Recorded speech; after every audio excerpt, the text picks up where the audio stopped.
Hello everyone, how are you?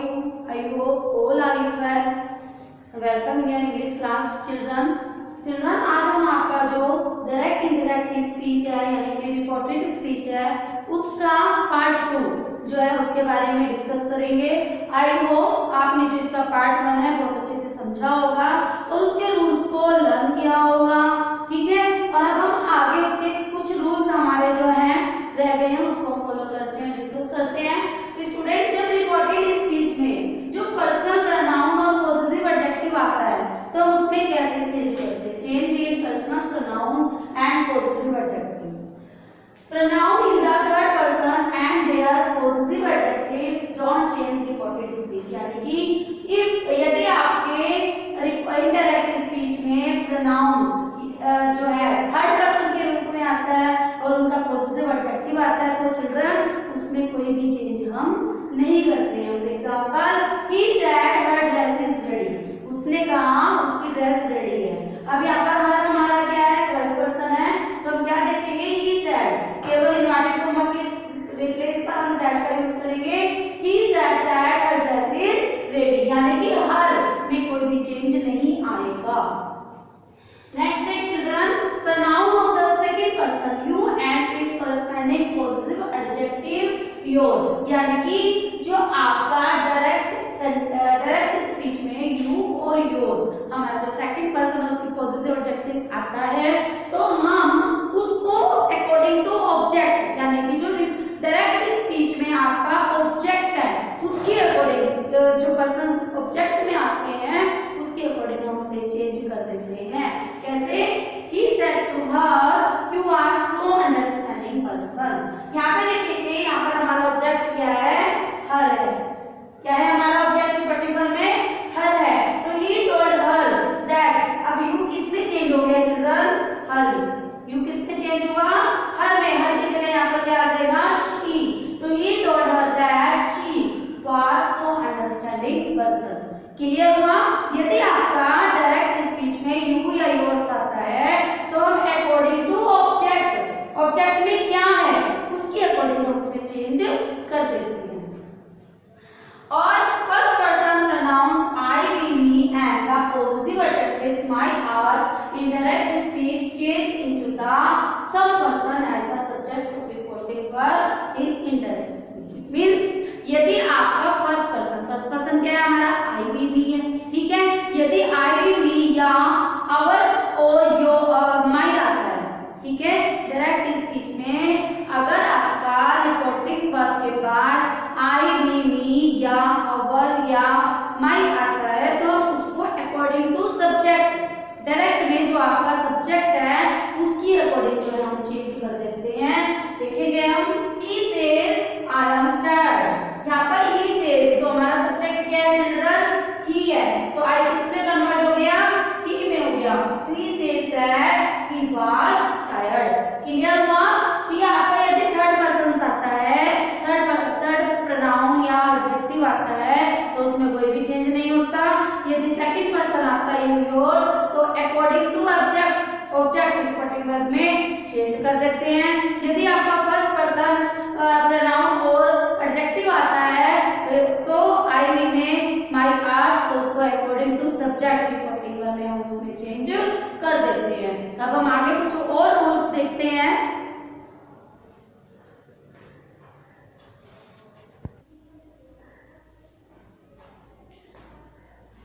Children, अब हम जानेंगे कि यू, योर और योर्स को कैसे चेंज किया जाता है। फर्स्ट में Rita said to her, your friend likes me. यहाँ पे आप देखेंगे चिल्ड्रन, रीता टोल्ड हर, यहाँ पर योर इसमें चेंज हुआ अकॉर्डिंग टू ऑब्जेक्ट, ठीक है। दैट हर फ्रेंड लाइक्स मी किसमें चेंज हुआ? ऑब्जेक्ट में, लाइक्स मी। मी किसमें चेंज होगा? मी हमारा फर्स्ट पर्सन है, फर्स्ट पर्सन हमारा क्या है? रीता है, वो भी गर्ल है, तो यहाँ पर क्या आया? हर। नेक्स्ट देखेंगे, Rita said to you, your friend likes you. यहाँ पर देखेंगे, Rita told you that, your किसमें चेंज होगा? ऑब्जेक्ट में, ऑब्जेक्ट में यहाँ पर यू है तो यहाँ पर योर का योर ही आएगा। योर फ्रेंड लाइक्स यू किसमें चेंज हुआ? हमारा यू में, your friend likes you. Third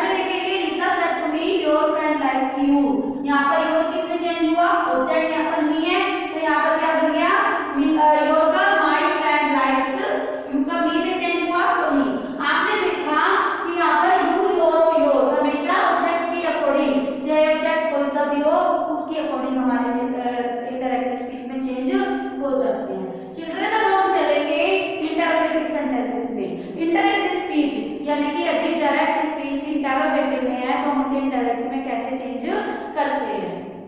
इसके कुछ रूल्स हैं जो हमें फॉलो करने हैं।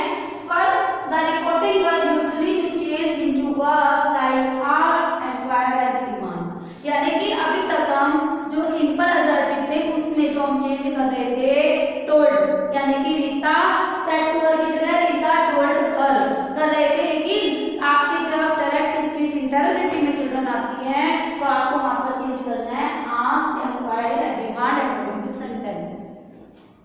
फिर आपका जो इन्वर्टेड कॉमा है और जो मार्क ऑफ इंटरोगेटिव है वो आपके ओमिटेड हो जाते हैं, यानी उसे रिमूव कर देते हैं। Then the structure of the reported speech is change from interrogative form to assertive form, यानी कि जो आपका इंटरोगेटिव का स्ट्रक्चर होता है डायरेक्ट स्पीच में, ठीक है, इंटरोगेटिव में सेंटेंस होते हैं, इनडायरेक्ट बनाते समय चिल्ड्रन हम उसे जो है असर्टिव में चेंज कर देते हैं, यानी कि इंटरोगेटिव जो है वो रिमूव होकर किसमें चेंज हो जाता है असर्टिव, यानी कि सिंपल टेंस में। देन जब हमारे कोई भी सेंटेंस WH फैमिली जैसे कि who, when, where, why etcetera आता है हमारे रिपोर्टिंग वर्ब के बाद जो कि इन्वर्टेड कॉमा में होता है, तब हमें जो है इन्वर्टेड कॉमा को मिटाने के लिए कोई भी कंजंक्शन का यूज इसमें नहीं करना है। क्लियर हुआ स्टूडेंट? यानी कि फर्स्टली हमें क्या करना है, टोल्ड की जगह जो सेड टू है इंटरोगेटिव में आस्क, एंक्वायर या डिमांड लिखना है। फिर हमें जो इन्वर्टेड कॉमा या जो क्वेश्चन मार्क आता है उसको ओमिट कर देना है। फिर हमें जो WH वर्ड्स वगैरह आते हैं उससे बड़ी फैमिली से वर्ड्स होते हैं उनके साथ रिपोर्टिंग वर्ब के तुरंत बाद जो है हमें किसी भी कंजंक्शन का यूज नहीं करना है। और अगर हमारा जो स्ट्रक्चर है जैसे इंटरोगेटिव स्ट्रक्चर आता है डायरेक्ट स्पीच में, तो इनडायरेक्ट स्पीच में हमें उसे असर्टिव फॉर्म में चेंज कर देना है, यानी कि सिंपल सेंटेंस में चेंज करना है।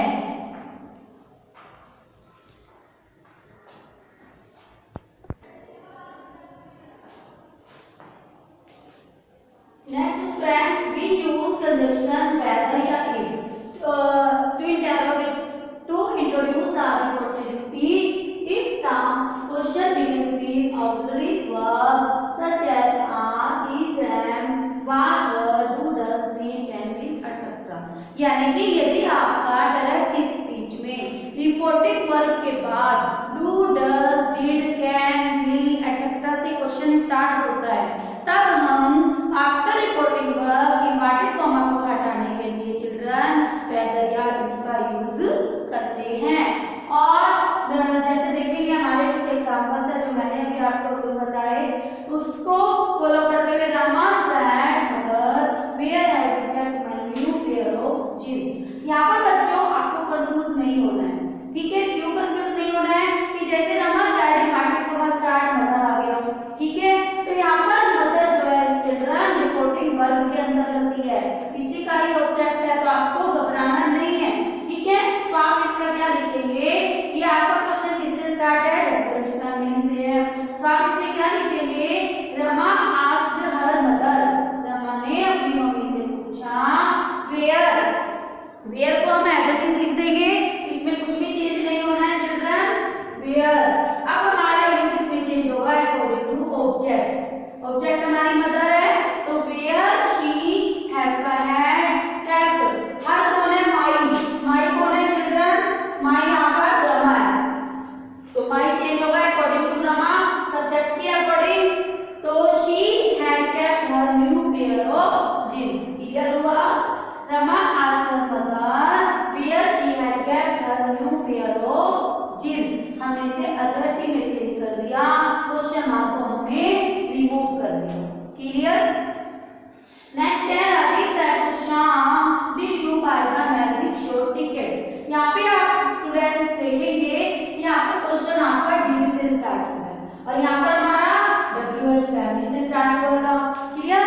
तो जब हमारा कोई क्वेश्चन डिड से स्टार्ट होता है तब हम इन्वर्टेड कॉमा को रिमूव करने के लिए वेदर या इफ का यूज करते हैं। तो यहाँ पर आप देखेंगे डायरेक्ट स्पीच में हमने क्या किया, Rajiv asked Shyam, inverted comma को हटाने के लिए इफ का यूज किया, यू हमारा कौन है, श्याम है, यानी कि क्या है वो, कौन सा जेंडर है, उसके अकॉर्डिंग ही लगाया, he had bought the show tickets और हमने इसे एडजेक्टिव में चेंज कर दिया। यानी कि जो आपका ये जो डिड है, डिड आपका पहले सब्जेक्ट आ जाएगा, ठीक है, ही, फिर डिड की जगह हम हैड लगाते हैं तो ये इसके बाद आएगा, ठीक है। ये चीज आपको ध्यान रखनी है कि ये सेकंड टर्म में पहुंच जाएगा। क्लियर?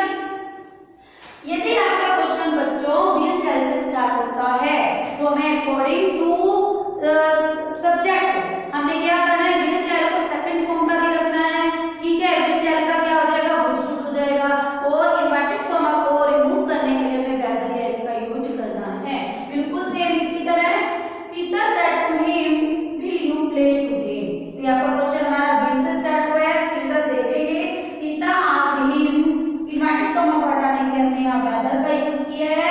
यू कौन है हमारा, हिम है, तो हिम की जगह ही आ जाएगा, विल का वुड हो जाएगा, प्ले दैट डे, टुडे का दैट डे। तो क्या हुआ हमारा, Sita asked him weather he would play that day. यदि आपका क्वेश्चन चिल्ड्रन कैनिया में से स्टार्ट होता है, बिल्कुल वैसे ही चेंज करना है डायरेक्ट स्पीच में, इन्वर्टेड कॉमा को रिमूव करने के लिए वेदर का यूज करना है और जो हमारा कैन और मी है उसे एज अ रिटर्न गुड और माइट में चेंज कर देना। जैसे ही said to his sister can you sing like a professional singer. तो हमने क्या किया कि आज हिज सिस्टर इन्वर्टेड कॉमा को रिमूव करने के लिए वेदर का यूज किया। अब यू कौन है, उसकी सिस्टर है, तो शी कैन का चेंज हो गया कुड में, she could sing like a professional singer. Clear हुआ? अब हम चलते हैं आगे।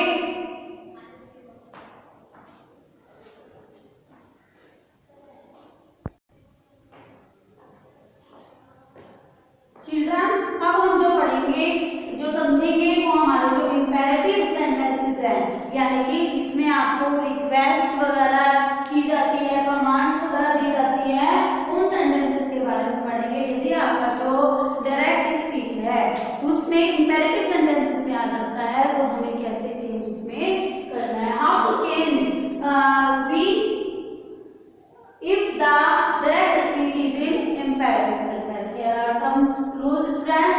In reporting commands and requests in the indirect speech is introduced by some verb expressing commands or requests and the imperative words is changed into indefinite. यानी कि अगर हमारी रिपोर्टिंग कमांड्स और रिक्वेस्ट जो है इंडायरेक्ट स्पीच में introduce होती है सम वर्ब के साथ, तो कमांड्स और रिक्वेस्ट में जो है वो चेंज हो जाती है, इंपेरेटिव सेंटेंसेस को हम जो है इंडेफिनिट में चेंज कर देते हैं। देखेंगे हम, Reena said to Anu go away. Reena ने अनु से कहा चले जाओ, तो रीना ने क्या दिया, आदेश दिया, ऑर्डर दिया, तो रीना ऑर्डर्ड। सेड टू किसमें चेंज हो गया, अकॉर्डिंग टू सेंस, ऑर्डर्ड में ऑर्डर्ड अनु, और इन्वर्टेड कॉमा को हटाने के लिए हमने टू का यूज किया, Reena ordered Anu to go away. यानी कि आपने क्या देखा कि इंपेरेटिव सेंटेंस में अकॉर्डिंग टू सेंस हमें उसमें ordered, command, suggested, advice etcetera का यूज करना है, और इन्वर्टेड कॉमा को रिमूव करने के लिए चिल्ड्रन हमें टू का यूज करना है। तो हमने क्या किया, Reena ordered Anu to go away. Next children देखेंगे, Anu said to Aman please help me. तो आप यहाँ देखें प्लीज, तो चिल्ड्रन जहाँ पर भी प्लीज का प्लीज वर्ड आता है तो उससे हमें पता चल जाता है कि वहाँ पर हम क्या कर रहे हैं, रिक्वेस्ट कर रहे हैं। तो हमने सेड टू की जगह यहाँ पर क्या लिखा, requested. Anu requested Aman, inverted comma को रिमूव करने के लिए हमने टू का यूज किया, Anu requested Aman to help me. कौन है, अनु है, तो हेल्प हर। इसी तरह the principal said to the peon let this boy go out. अब यदि इंपेरेटिव सेंटेंसेस आपके लेट में आते हैं तो आपको कैसे उसे बनाना है, कैसे आप उसे करेंगे, the principal order the peon, let से पहले हमें टू का यूज करना है, लेट को रिमूव नहीं करना है, लेट से पहले हमें टू यानी कि इन्वर्टेड कॉमा को हटाने के लिए टू का यूज किया, to let this the let हुआ बॉय गो आउट। क्लियर? यानी कि लेट को रिमूव नहीं करना, टू के साथ उसे यूज करते हुए आगे बढ़ना है। अब यदि हमारे डायरेक्ट स्पीच एक्सक्लेमेशन यानी कि इंटरजेक्शन सेंटेंसेस में आते हैं। ठीक है, इंटरजेक्शंस क्या होते हैं आपको पता है। किसी भी ऐसी चीज या वस्तु या पर्सन को देखते हुए जब हमारे मन के हाव भाव चेंज होते हैं तो वो हमारे इंटरजेक्शंस होते हैं। In reporting exclamation and wishes, the interactive speech is introduced by some word expressing exclamation या wish। यानी कि यदि हमारे जो डायरेक्ट स्पीच है इंटरजेक्शंस में आती है तो हम उसमें exclamation या wishes का यूज करते हैं। The conjunction that is used to introduce the reported speech और inverted comma को हटाने के लिए conjunction that का यूज करते हैं। The exclamatory form of the sentence is changed into statement form और जो हमारी exclamatory form होती है वो statement form में चेंज हो जाती है। देखेंगे हम example. She said, "May you succeed my son"। यहाँ पर क्या कर रही है, वो ब्लेस कर रही है अपने बेटे को। ठीक है, यहाँ पर अपने बेटे को माँ ब्लेस कर रही है, विशेस कर रही है, तो हम क्या लिखेंगे, she wished to success for her son। Next देखेंगे, the captain said, "Hooray, we have won"। ठीक है, यहाँ पर